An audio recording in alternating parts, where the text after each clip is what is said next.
करते हैं। When a condition can be treated as warranty, यानी when a breach of condition can be treated as a breach of warranty। ठीक है sir.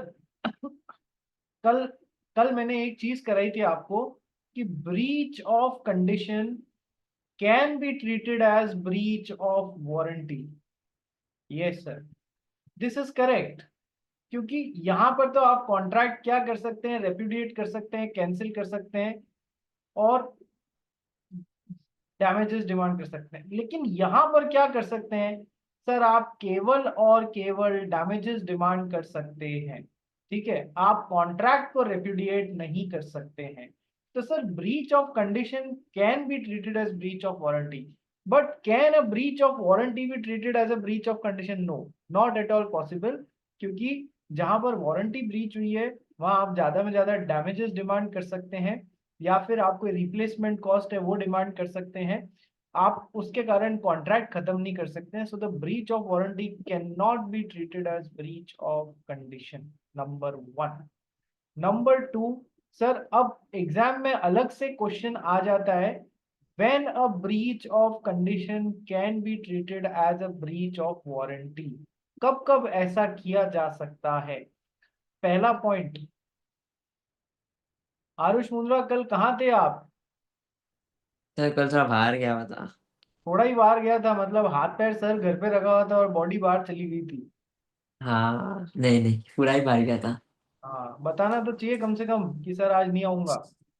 Sorry sir. ठीक है, पहला पॉइंट पढ़, when a breach of condition can be treated as breach of warranty. First point, Where buyer waives, when a buyer waives a condition, he cannot be insisted on its fulfillment. He cannot insist, he cannot insist on its fulfilment.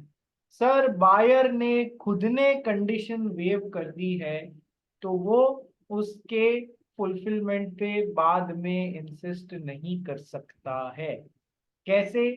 कि sir दिशी Agarwal car खरीदने गई, car showroom वाले से बोला मुझे ऐसी car दो जो 30 किलोमीटर पर लीटर का भी माइलेज दे और जो सिटी ड्राइव के लिए भी अच्छी हो। दो कंडीशंस डाली हुई हैं, दोनों पूरी होनी चाहिए। ठीक है सर। तो सर कार शोरूम वाले ने इसको ऐसी कार दे दी जो सच में 30 किलोमीटर पर लीटर का माइलेज देती थी, लेकिन सर सिटी ड्राइव के लिए वो कोई अच्छी कार नहीं थी, वो हाईवे के लिए ज्यादा अच्छी थी। तो इसने क्या किया, इसको कार फिर भी पसंद आ गई, इसने कहा चलो मैं सेकंड कंडीशन को वेव कर देती हूँ, ये पूरी नहीं हो रही है तो भी मैं कॉन्ट्रैक्ट को फुलफिल हुआ हुआ मान के मैं I am waiving this condition. ठीक है, तो जब इसने अब एक बार कंडीशन वेव कर दी, क्या ये वापस जाके इसको इंसिस्ट कर सकती है? नहीं।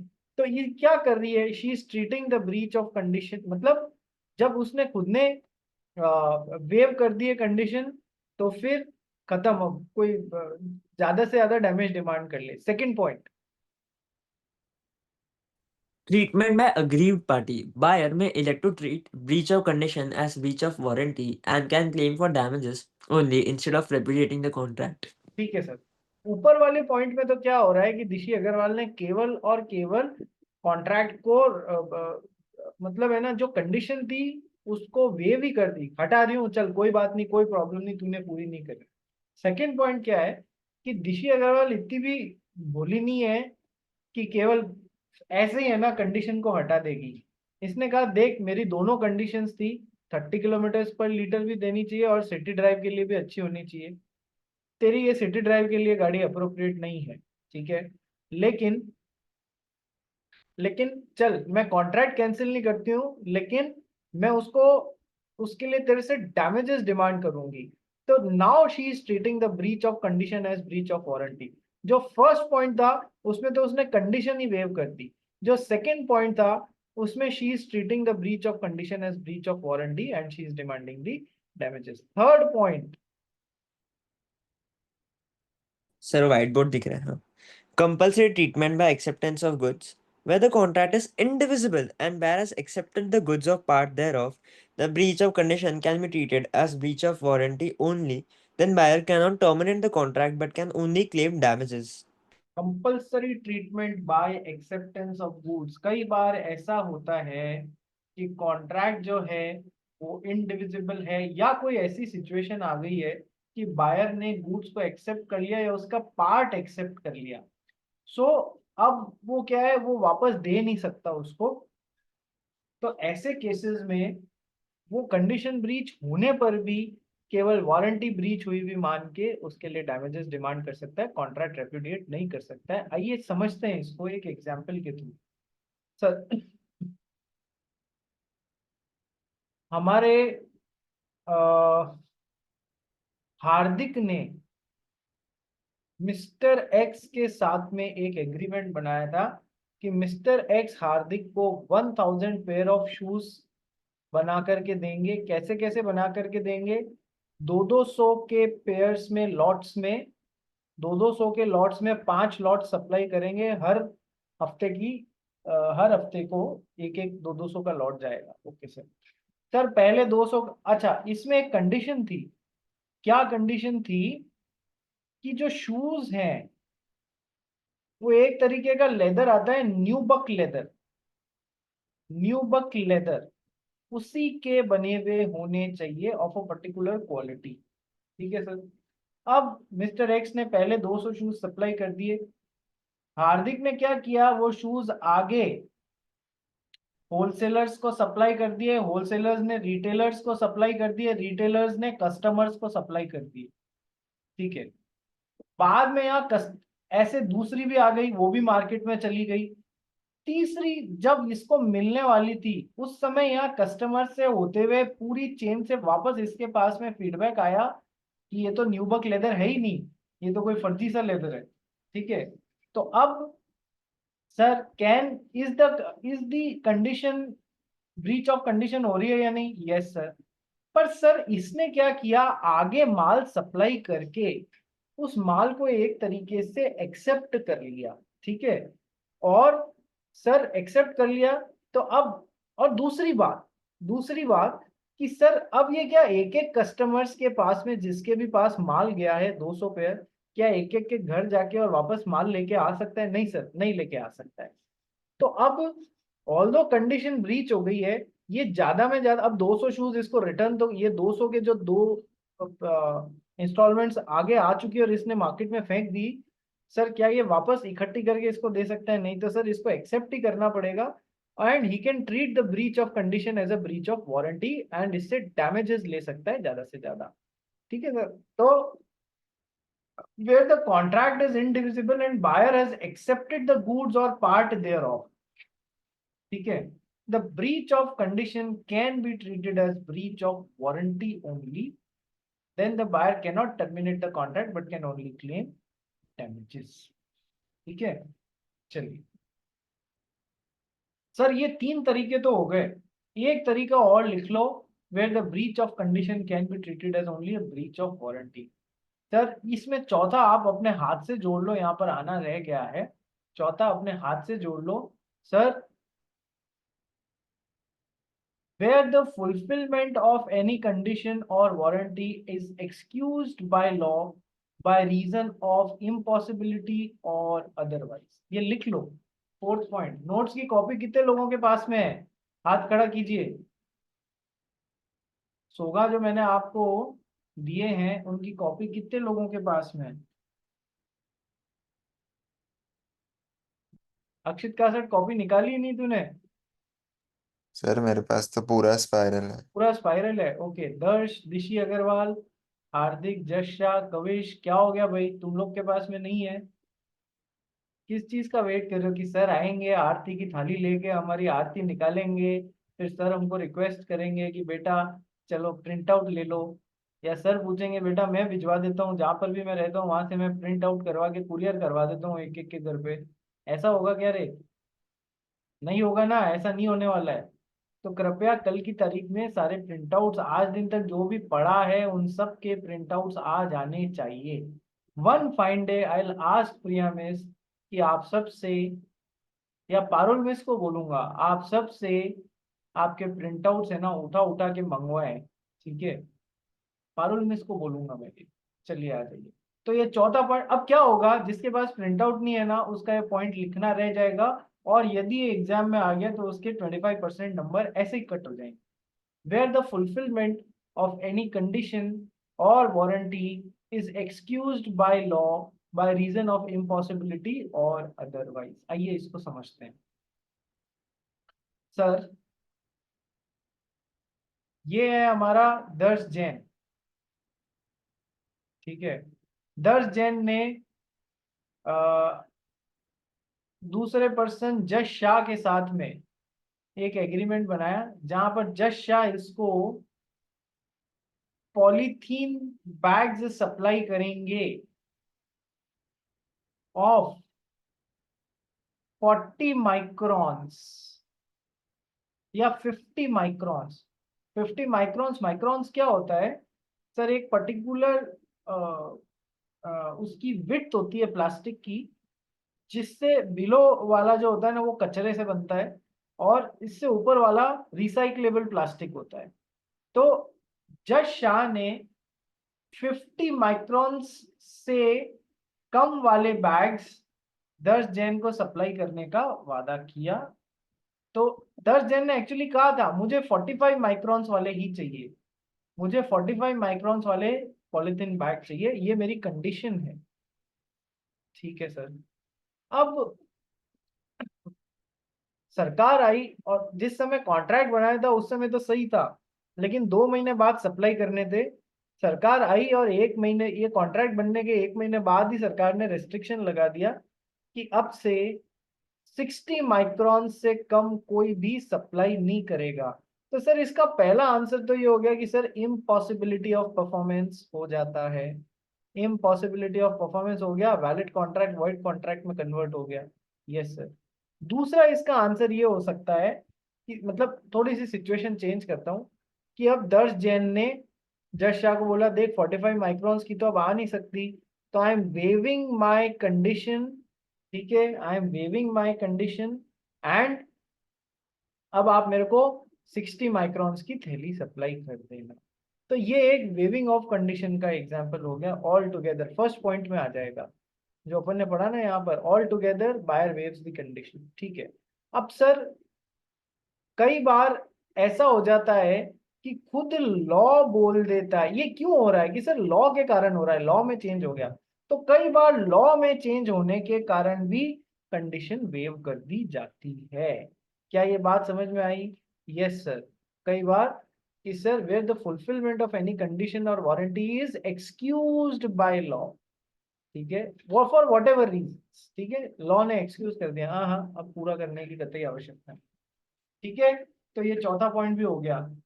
तो इन 4 तरीकों से कंडीशंस, मतलब चारों कंडीशन को वारंटी ट्रीट करने में नहीं है, लेकिन यदि क्वेश्चन आए when a condition can be treated as breach of warranty, तो आपको ये चारों पॉइंट मेंशन करने हैं।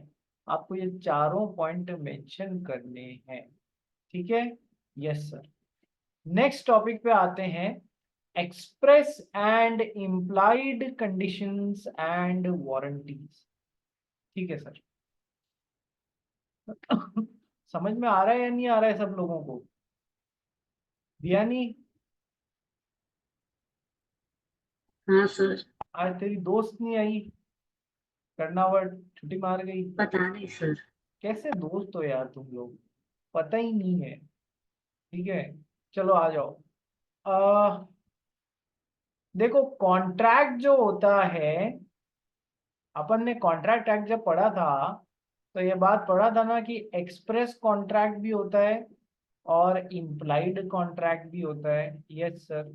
एक्सप्रेस कॉन्ट्रैक्ट क्या होता है रे? Express contracts are those contracts which are made using words either in oral or in writing.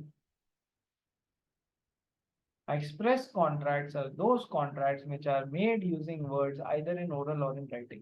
यानी कि सर एक्स ने वाई के साथ में कॉन्ट्रैक्ट बनाया कि मुझे एक ऐसी कार चाहिए जो 30 किलोमीटर पर लीटर का माइलेज देवे और जो हाईवे के लिए, हाईवे टूरिंग के लिए सूटेबल हो। Okay sir. सर तो अब इसमें अब इसमें देखो कॉन्ट्रैक्ट बन गया एक्सप्रेसली, कॉन्ट्रैक्ट में मिस्टर एक्स और मिस्टर वाई ने ये कंडीशंस डाल दी या ऐसी कोई वारंटीज डाल दी कि सर ये तो होना ही चाहिए, तो सर ये तो हो गई एक्सप्रेस कंडीशन जहां पार्टीज ने खुद ने एक्सप्रेसली कॉन्ट्रैक्ट में ये टर्म्स एंड कंडीशंस या कंडीशंस एंड वारंटीज डाली। लेकिन सर कुछ चीजें ऐसी होती हैं, कुछ कंडीशंस ऐसी होती हैं जो खुद कॉन्ट्रैक्ट में नहीं भी डाली हुई हो तो भी लॉ घुसा देता है बीच में, कि भले ही सेलर और बायर ने आपस में अपने कॉन्ट्रैक्ट में ये बात या ये कंडीशंस या ये वारंटीज नहीं डाली हुई हो, पर कानून कहता है कि भले ही नहीं लिखी हुई हो फिर भी ये मान ली जाएंगी कि ये है दोनों के बीच में कॉन्ट्रैक्ट में। अरे सर ऐसा कैसे? इम्प्लाइड कंडीशंस एंड इम्प्लाइड पढ़ने का, एक्सप्रेस कंडीशंस एंड वारंटीज में कुछ पढ़ने का है ही नहीं, वो तो पार्टीज ही डाल रही हैं। मेन पढ़ने वाले पॉइंट्स क्या आएंगे sir? Implied conditions and warranties आएंगी जहां पर implied conditions and implied warranties कि सर पार्टीज सेलर और बायर ने नहीं डाली तो भी लॉ बोल रहा है कि ये तो होना ही चाहिए, ये कंडीशंस और ये वारंटीज, वो पढ़ने वाला पॉइंट है। आइए पढ़ना स्टार्ट करते हैं। Aarush Mundada. Express and implied conditions and warranties. Express condition and warranty are those which are expressly agreed upon by the parties and provided in the contract of sale. And implied conditions and warranties are those which are implied by law on the seller. It should be noted that implied conditions may be waived by an express agreement. देखो, express तो वो जो parties ने खुद ने agree upon करके contract में घुसा ली, कॉन्ट्रैक्ट ऑफ सेल में। Yes sir. Implied conditions and warranties are those which are implied by law, कानून ने थोप दिया ऑन द सेलर, सेलर पे कि सर तू जो माल बेच रहा है उसमें बातें होनी चाहिए। ठीक है, अब जरूरी बात क्या है? It should be noted that implied conditions may be waived by an express agreement। Sir हम जो ये implied conditions पढ़ने वाले हैं ना, कि कानून बोलता है कि किसी भी कॉन्ट्रैक्ट ऑफ सेल में ये तो होनी चाहिए, सर उनको यदि सेलर और बायर चाहें तो अपना कॉन्ट्रैक्ट बना के उसमें लिख सकते हैं हम ये वाली implied कंडीशन नहीं मानेंगे, यानी उसको हटा सकते हैं। ठीक है, कोई बेवकूफी होगा जो हटाएगा, बाकी हटा सकते हैं, ये बात ध्यान रखनी। ठीक है, हटा ले तो फिर उसका कोई औचित्य नहीं है। आइए पढ़ना स्टार्ट करते हैं। क्या क्या इम्प्लाइड कंडीशंस होती हैं जो खुद लॉ थोप देता है किसी भी सेलर और बायर के कॉन्ट्रैक्ट के बीच में? सबसे पहला, कंडीशन एज टू टाइटल। समझना रे सर, सेलर जो चीज बायर को बेच रहा है, या तो सेलर के पास में उस चीज का टाइटल होना चाहिए, टाइटल मीन्स ओनरशिप एक तरीके की, उसको बेचने की काबिलियत होनी चाहिए। ठीक है, या फिर उसको ऑथराइजेशन होना चाहिए बेचने का। ऑथराइजेशन मीन्स प्रिंसिपल का माल है तो उसने एजेंट को ऑथराइज किया है कि तू मेरे बिहाफ पे बेच के आ जा, तो एजेंट भी बायर को बेचने के लिए ऑथराइज है, तो टाइटल सही होना चाहिए। मान लो अक्षित कासट है, कार अक्षित कासट की है ही नहीं, सड़क पे पड़ी हुई मिली, अक्षित कासट को मन आ गया कि चलो इसको किसी को बेच देता हूँ, उठा के आरुष मुंदड़ा को बेच दी। क्या इसके पास में टाइटल था इस चीज को बेचने का? नहीं सर, नहीं था। ठीक है, तो सर अभी क्या कि सर इम्प्लाइड कंडीशन ब्रीच हो गई है, that implied condition as to title breach हो गई है, तो ये कॉन्ट्रैक्ट जो है, जब कंडीशन ब्रीच हो गई है तो आरुष मुंदड़ा ये कॉन्ट्रैक्ट रेपुडिएट भी कर सकता है और डैमेजेस भी डिमांड कर सकता है। बात समझ में आ गई? यस। तो इम्प्लाइड क्या इन दोनों ने कॉन्ट्रैक्ट में लिखा था कि अक्षित कासट को ये माल बेचने का, कार बेचने का पूरा अधिकार है? क्या इन्होंने ऐसा लिखा था? नहीं सर, इन्होंने ऐसे नहीं लिखा था, इन्होंने ऐसे नहीं लिखा था। बात समझ गए? बात समझ गए क्या? नहीं सर, इन्होंने ऐसे नहीं लिखा था। तो भी कानून ने, लॉ ने इम्प्लाइड कंडीशन डाल दी कि अक्षित कासट के पास में एक वैलिड टाइटल होना चाहिए इस कार को बेचने का। फर्स्ट पॉइंट समझ में आ गया? बोलो यस और नो। फर्स्ट पॉइंट हुआ, समझ में आ गया? कविश बाबू, ओ कविश बाबू, हाँ सर। समझ में आया बेटा या नहीं आया, या वापस समझाऊं? नहीं आया। सच्ची में आया है या कहीं ध्यान कहीं और था तेरा? नहीं सर, आपकी ध्यान नहीं। ठीक है, चलो। तो first implied condition is to condition as to title. Second implied condition is sale by description. Third implied condition is sale condition as to sample, and fourth implied condition is sale by sample as well as description. यानी कि description, sample and sale by sample as well as description. ठीक है, ये थोड़ा बहुत पहले मैंने समझाया हुआ है, आओ फाइनली समझ लेते हैं। Sale by sample and sale by description समझते हैं सर। सेलर है, सेलर राइस का व्यापारी है। बायर है, उसको राइस खरीदना है। ओके सर, बायर सेलर के पास में गया, सेलर ने क्या किया, बायर को राइस का सैंपल दिखाया। ये देखो सर, ये रहा सैंपल। सैंपल में जैसे चावल थे, तो बायर ने क्या किया, उसको चावल पसंद आ गए। उसने कहा ओके सर 100 किलो आप तो राइस मेरे यहाँ पर भिजवा दो। ओके सर, ओके, सेलर ने बायर के पास में भिजवा दिए 100 किलो। सर बायर ने जब घर पे बोरी खोल के देखी, तो जो सैंपल दिखाया था और जो बल्क आया था, दोनों डिफरेंट, दोनों डिफरेंट। अब सर क्या कर सकते हैं कि सर भले ही इन्होंने कॉन्ट्रैक्ट में ये नहीं लिखा खरीदते समय कि दैट जो सैंपल दिखाया गया बल्क उससे मैच होना चाहिए, तो भी कानून ने डाल दिया कि जो सैंपल दिखाया गया है bulk should correspond with the sample. क्या ये पहली बात समझ में आई? Yes sir. अरे बोलो रे, पहली बात समझ में आई या नहीं आई? Yes sir. दूसरी बात, यदि इम्प्लाइड है, नहीं भी लिखा हुआ है तो भी इम्प्लाइड कंडीशन ब्रीच हो गई, that bulk must correspond with the sample, तो बायर रिटर्न कर सकता है माल, क्योंकि implied condition as to sample breach हो गई। सेकंड कंडीशन, इस सेकंड बात इसी इम्प्लाइड कंडीशन में, that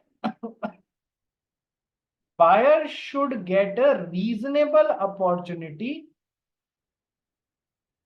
buyer should get a reasonable opportunity to compare the bulk with sample,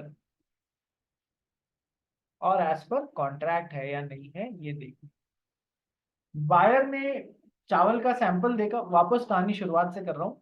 buyer ने चावल का सैंपल देखा, पसंद आ गया, सेलर को बोला 100 किलो भिजवा देना। ठीक है, 100 किलो सेलर ने भिजवा भी दिया। लेकिन सर जो सेलर ने भिजवाया ना अपने ऑटो में लोड करके, वो लोडिंग टैक्सी में लोड करके, सर वो कह रहे फटाफट उतार लो और मेरे को फ्री करो, मेरे को वापस जाना है। ऐसा नहीं होता है। Buyer should get a reasonable opportunity. Reasonable का मतलब है 15-20 बोरी चेक कर ले, इतना टाइम उसको मिलना चाहिए कि सही में सैंपल से करस्पॉन्ड कर रहा है या नहीं कर रहा है। So buyer should get a reasonable opportunity. Reasonable word reasonable ही रहेगा, कहीं डिफाइन नहीं किया गया है। As per situation to situation very होगा। पूरे 100 के 100 किलो एक जैसे थे ना? Yes sir. तो रीजनेबल वर्ड का क्या मतलब होगा? 10-15 बोरी में अलग अलग से कहीं से भी ऊपर नीचे से निकाल के चेकिंग कर ले whether bulk is corresponding with the sample और नॉट। रीजनेबल वर्ड का ये मतलब नहीं है कि एक एक बोरी में से जाएंगे, खोलेंगे, निकालेंगे, चेक करेंगे। अरे 100 बोरी चेक करने तक कोई बैठा रहेगा क्या? तो रीजनेबल वर्ड देख लिया कैसे इंटरप्रेट करना है। Yes sir. सो ये हो गया पहली बात कि sir bulk must correspond with the sample. दूसरी बात, buyer should get a reasonable opportunity to compare bulk with the sample. अब इसका एक और एग्जांपल देखो। सर बायर ने कोई 100 क्वांटिटी चीजें, हर चीज अलग डिस्क्रिप्शन की ऑर्डर करी। मान लो सेलर है, बायर है, इस बार राइस की बात नहीं हो रही है, अलग अलग चीज ऑर्डर करी। तो सर रीजनेबल अपॉर्चुनिटी का मतलब यही है कि जब 100 की 100 चीजें अलग अलग है तो वो सबको चेक करेगा या नहीं करेगा, हाँ ये कॉन्ट्रैक्ट के हिसाब से है, नहीं हाँ सर। तो रीजनेबल वर्ड का मतलब सिचुएशन टू सिचुएशन पे वेरी हो जाएगा। तीसरी बात, सर कुछ डिफेक्ट्स ऐसे होते हैं माल में जो कि सामने दिख जाते हैं, एपेरेंट होते हैं, और कुछ डिफेक्ट्स ऐसे होते हैं जो कि नॉन एपेरेंट होते हैं, सामने आप चेकिंग कर भी लोगे तो भी नहीं दिखते हैं। तो सर अब जैसे है ना, जो नॉन एपेरेंट डिफेक्ट्स हैं, लेटेंट या पेटेंट कोई तो वर्ड यूज लिया गया है उनके लिए, नॉन एपेरेंट डिफेक्ट्स हैं जो आप इंस्पेक्शन कर लो तो भी सामने नहीं दिख सकते, सर उनसे फ्री होना चाहिए तुम्हारा गुड्स। कैसे कि सर एक एग्जांपल देखो, ये शायद इधर या दूसरे पॉइंट में आ सकता है, अभी अपन देखते हैं कि सर मान लो श्रेया बियानी ने 50 टीवी सेट्स ऑर्डर किए सोनी कंपनी से। ठीक है सर, सोनी के TVs are considered one of the best in the market. ठीक है, तो 50 टीवी सेट्स ऑर्डर किए, एक पर्टिकुलर उसके किए। ठीक है, 50 टीवी सेट्स आ गए सर। इसने बोला 1 मिनट मेरे को थोड़ा चेक करने दो, तो 50 के 50 एक जैसे थे, 5 7 10 खोल के देख लिए। हाँ ठीक है, जो बोले थे वही है, ठीक है, ओके नो प्रॉब्लम। तो bulk must correspond with the sample जो दिखाया था, यस सर। दूसरा कि sir buyer must get a reasonable opportunity of comparing the bulk with the sample, yes sir. और तीसरा सर अब क्या हुआ, टीवी सेट्स ऊपर से देखने में बिल्कुल सही थे, कहीं ट्रांसपोर्टेशन के दौरान टूट फूट नहीं हुई थी, बिल्कुल सही थे। लेकिन सर जब चलाने लगे ना, तो 4 4 5 5 घंटे चलने के बाद में टीवी सेट्स में कुछ प्रॉब्लम आने लग जाती। तो सर क्या ये इंस्पेक्शन से रिवील हो सकता था अंदर मैन्युफैक्चरिंग डिफेक्ट था जो? नहीं सर, ये है ना एपरेंट नहीं था, सामने दिखता हुआ नहीं था। तो इनके लिए क्या बोला गया है, ऐसे डिफेक्ट जो ऐसी चेकिंग करने के बाद में भी बच जाएं, क्योंकि वो एपरेंट डिफेक्ट नहीं थे, वो छुपे हुए डिफेक्ट्स थे, उन जैसे मैन्युफैक्चरिंग डिफेक्ट हो गया, उनसे भी गुड्स फ्री होना चाहिए। सर क्या सेल बाय सैंपल समझ में आया? Yes sir. implied condition as to sale by sample, bulk must correspond with the sample। आ जाओ, अब सेकेंड पार्ट लेता हूं, sale by description. Sale by description, description में एक वर्ड आ रहा है डिस्क्राइब करना। यस, हाँ सर, जस्ट शाह डिस्क्राइब बहुत अच्छा करते हैं। क्यों? 3 इडियट्स देखिए, ये एक्सप्लेन बहुत अच्छा करते हैं। अरे 3 इडियट्स में एक आया था ना, वो चटनी डाल के बड़ा एक्सप्लेन करता है, हर चीज में चटनी चटनी लगा के वो। अरे यार क्या फिर तुम लोग क्या मूवीज देखते हो? मूवीज ऐसी होनी चाहिए जो हिट करे एकदम से, है ना? 10 दिन देखी ही नहीं या देखी है क्या यार? अच्छी अच्छी मूवीज तो देखते नहीं हो, चलो कोई बात नहीं। तो सर सेल बाय डिस्क्रिप्शन, आओ, हमारी दिशी अग्रवाल गई एक मिठाई की शॉप पे, स्वीट शॉप पे। स्वीट शॉप पे जाके इसने, दिशी अग्रवाल ने उससे पूछा, जो शॉप ओनर थे उनसे, कि इसको कोई एक पर्टिकुलर मिठाई से मलाई रोल पसंद आया। ओके, तो इसने पूछा शॉप ओनर से, मलाई रोल ताजे तो हैं? ऐसे अपन जनरली पूछ लेते हैं ना, भैया ताजे तो है। अब कौन सा दुकान वाला बोलेगा नहीं नहीं मैम बासी है? ऐसा कोई बोलेगा क्या? नहीं सर, कोई बोलेगा नहीं। तो मलाई रोल ताजे तो हैं, दिशी अग्रवाल ने पूछा। तो शॉप ओनर ने बोल दिया यस मैम, बस बिल्कुल ताजे हैं, कोई प्रॉब्लम नहीं है, 2 घंटे पहले ही बनाए। ओके, तो सर उसके इस स्टेटमेंट पे विश्वास करके शॉप ओनर से दिशी अग्रवाल 2 किलो वो मलाई रोल घर लेके आ गई, पैसे दे दिए और घर लेके आ गई, बन गया contract of sale. Yes sir. घर पे मेहमान आए, मेहमानों की प्लेट में वो मलाई रोल पूछते, सारे मेहमान थू थू करते हुए बाहर निकल गए, अरे ये क्या खिला दिया, एकदम सड़ा हुआ। ठीक है, तो दिशी अग्रवाल को बड़ा गुस्सा आया, ये ऐसे कैसे? भले अब क्या दिशी अग्रवाल इस माल को वापस कर सकती है? Yes sir, because implied condition as to sale by description is not matching implied condition as to sale by description। क्या डिस्क्राइब किया गया था शॉप ओनर की तरफ से कि मैम मलाई रोल बिल्कुल ताजे हैं और 2 घंटे पहले ही बनाए हैं और बहुत अच्छे हैं। तो इस डिस्क्रिप्शन से वो मलाई रोल मैच किए क्या? नहीं सर, मैच नहीं किए। तो सर भले ही नहीं लिखा कि जो डिस्क्रिप्शन है उससे माल मैच करना चाहिए, पर sir implied condition as to sale by description बोलता ही है कि जैसा डिस्क्राइब किया गया माल वैसा होना चाहिए। ठीक है, क्या समझ में आ गया? Implied condition as to sale by description. Yes sir. Sir यदि राइस सेलर ने ये बोला कि भैया ये बासमती राइस है, बासमती राइस भी 3 तरीके, 4 बहुत सारे तरीके का आता है, सुपर क्वालिटी, टिबर क्वालिटी, डुबर क्वालिटी। तो उसने जैसा डिस्क्राइब किया है बासमती राइस सुपर क्वालिटी का, तो सर वो एक्चुअल में वैसा ही होना चाहिए, जैसा डिस्क्राइब किया गया बल्क वैसा ही होना चाहिए। क्या ये बात समझ में आ गई? Implied condition as to sale by description. Yes sir. अब समझो, एक तो अपन ने पढ़ा implied condition as to sale by description, implied condition as to sale by sample. अब ये देख लो, दोनों को मिला दो, implied condition as to sale by sample as well as description, implied condition as to sale by sample as well as description। समझना, इस बार हमारी दिशी अग्रवाल गई वही स्वीट शॉप ओनर के पास, वही मलाई रोल पसंद किया इसने वापस। भैया मलाई रोल है क्या? हाँ मैडम। खुद कई बार शॉप ओनर्स बोलते हैं ना, लो मैडम चेक करो, टेस्ट करो कितना अच्छा है। ठीक है, तो उसने मलाई रोल का एक छोटा सा पीस ऋषि अग्रवाल को दे दिया टेस्ट करने के लिए। ठीक है, इसने टेस्ट किया, बहुत अच्छा लगा। सर वो जो छोटा सा पीस दे रहा है वो सैंपल दे रहा है या नहीं दे रहा है कि ये ऐसा है?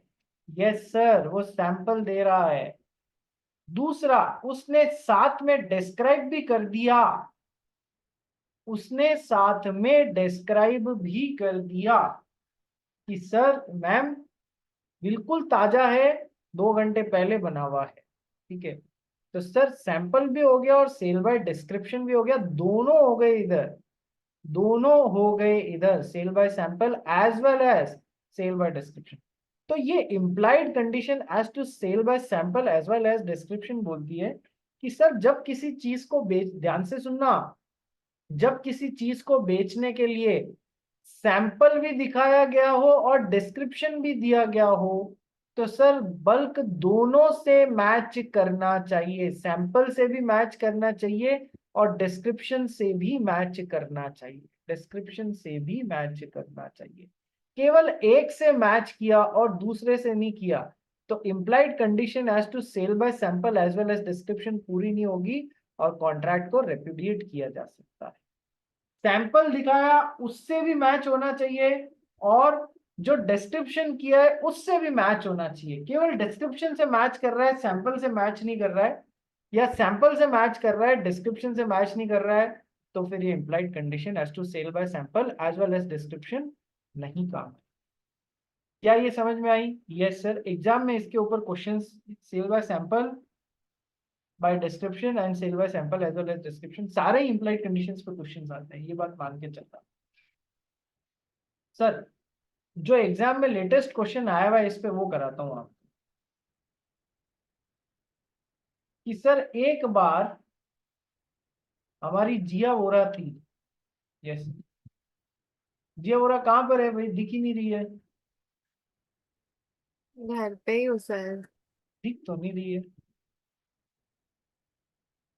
कल लाइब्रेरी में थी, आज घर में है। Very good. तो जिया वोरा जी जो है, मई का मौसम था और मुंबई में मई के मौसम तो आप जानते हो बड़ी गर्मी, हाई गर्मी, उप गर्मी होता है। ठीक है सर, तो मई के मौसम में इनसे कहा, इन्होंने पापा से कहा पापा मेरे से पढ़ाई हो नहीं रही है, प्लीज मेरे यहाँ टेबल पे एक टेबल टॉप फैन लगवा दीजिए।